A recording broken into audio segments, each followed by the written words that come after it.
Voilà. Ça, Laïtan, ce sont des malgaches. Absolument. Mais il y en a sur tous les panneaux. 1137 tirailleurs sont identifiés et inhumés au cimetière de Menton. Parmi eux, 156 combattants venus de Madagascar lors de la guerre 14-18. Blessés sur le front, ils étaient transférés sur la Côte d'Azur. L'État français avait ses bases arrière pour soigner les militaires qui étaient blessés au front. Et donc ils ont réquisitionné tous les hôtels de Menton. Ils ont établi des lits à l'intérieur. On estime à 20 000 le nombre de soldats africains soignés à Menton. Ceux qui succombaient à leurs blessures étaient enterrés dans une fosse commune. Ce n'est qu'au début des années 2000 qu'un travail de recherche a permis de mettre un nom sur ces soldats morts pour la France. Désormais, chaque année, un hommage leur est rendu. Ce matin, un ministre... Monsieur le ministre de la Défense de la République malgache, représentant Monsieur le Président de la République de Madagascar, Monsieur le Consul de Madagascar à Nice, Messieurs les généraux et officiers supérieurs malgaches, Monsieur le Président de l'Association Nice-Madagascar, Mesdames et Messieurs les élus de Menton et de la rurale française, mes chers collègues, Mesdames et Messieurs les porte-drapeaux, Mesdames et Messieurs, chers amis, c'est avec une grande émotion et une grande solennité que tous ensemble, nous sommes rassemblés ici aujourd'hui à Menton, au cimetière du Trabuquet, pendant les différentes commémorations du 80e anniversaire des fêtes de la libération de Provence. Pour rendre hommage non seulement à ceux qui ont contribué à cette libération de notre région et de nous sortir des ténèbres de l'occupation nazie, mais aussi à ceux qui, bien avant cette libération, avaient combattu et sacrifié leur vie pour la liberté de notre nation. Permettez-moi, au nom de tout le conseil municipal de Menton et de tous les élus, d'adresser un salut respectueux et sincère à la délégation malgache, présente aujourd'hui à nos côtés pour la première fois dans notre commune. La présence exceptionnelle de Monsieur le ministre de la Défense de la République de Madagascar, qui représente le président Andry Rajoelina, et de Monsieur le consul de Madagascar à Nice, est pour nous un moment historique et hautement symbolique pour notre ville et pour notre pays. Elle témoigne, mais ce n'est pas la peine de le dire, de la profondeur des liens qui unissent la France et Madagascar, des liens qui ont été forgés dans le feu des combats et dans la solidarité des peuples. Aujourd'hui, lundi 19 août, nous honorons la mémoire des 156 tirailleurs malgaches qui ont servi sous les couleurs de l'armée française lors de la Grande Guerre 14-18. Ces hommes courageux, venus de loin, ont pris pour prendre les armes pour défendre une terre qui n'était pas la leur, mais qu'ils ont embrassée avec un sens du devoir et un sacrifice exemplaire. Ils ont versé leur sang sur des champs de bataille d'Europe, bien loin de leur patrie, pour que la liberté triomphe. C'est donc avec un respect infini que nous nous inclinons devant leur mémoire au cimetière du Trabuquet. Ce lieu où reposent ces héros oubliés de l'histoire devient aujourd'hui, par votre présence, le symbole vivant de la reconnaissance que nous leur devons. Ces soldats malgaches ont été trop longtemps les oubliés de notre mémoire collective, et il est de notre devoir, en tant que responsable public, de leur rendre justice, de reconnaître la contribution à notre histoire commune et de les inscrire à jamais dans la mémoire nationale.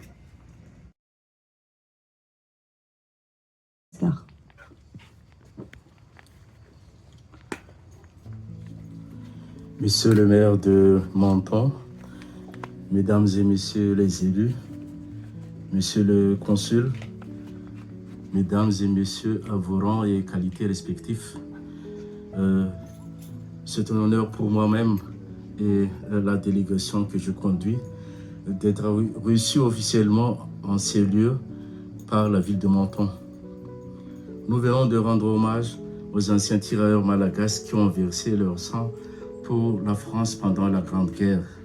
À cet égard, permettez-moi d'adresser nos sincères remerciements à Monsieur le maire, à tous les élus ainsi qu'à tous ses collaborateurs pour cet accueil chaleureux et l'organisation d'une cérémonie simple mais très digne. J'aimerais aussi saluer les efforts louables déployés par l'association Nice Madagascar, présidée par M.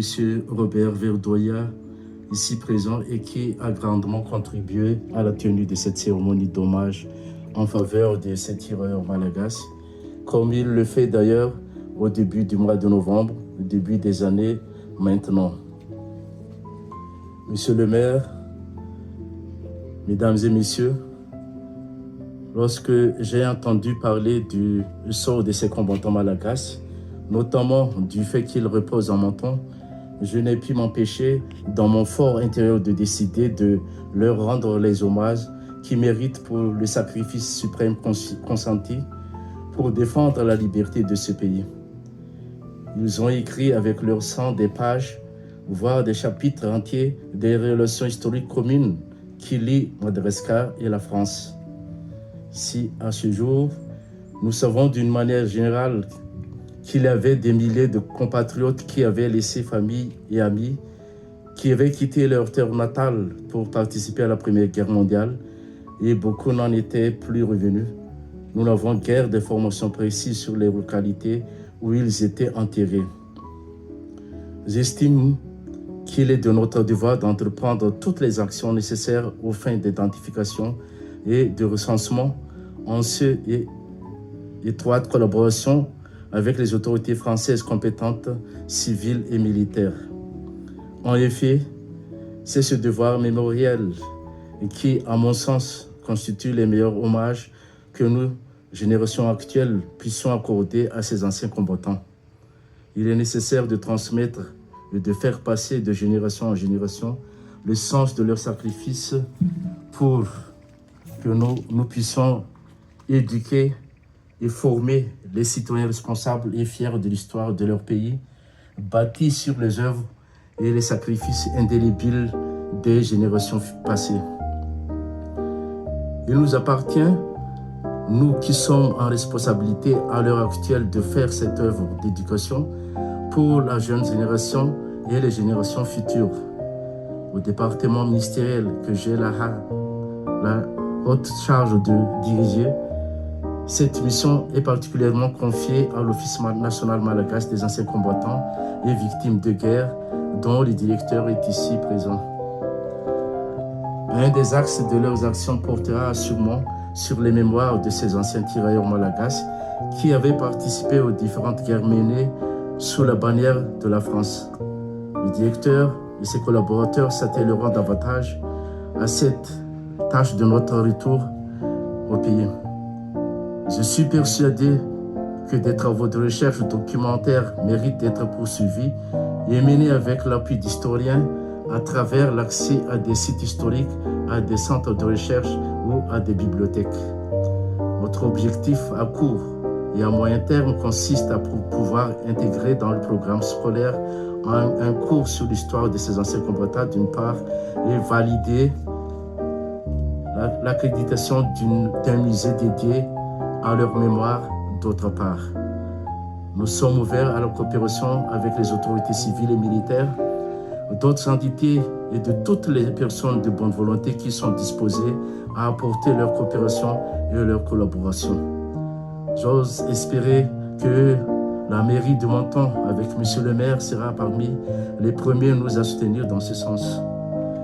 La tenue de la cérémonie d'aujourd'hui constitue déjà un début des démarches vers cette coopération fructueuse et mutuellement avantageuse. Pour terminer mon propos, je renouvelle nos vifs remerciements à l'endroit de la ville de Menton, dirigée par M. le maire, à tous les élus, ainsi qu'à tous ceux qui ont contribué de loin ou de près à la tenue de la cérémonie d'aujourd'hui. Je vous remercie de votre aimable attention. Vive les relations d'amitié et de coopération entre Madagascar et la France.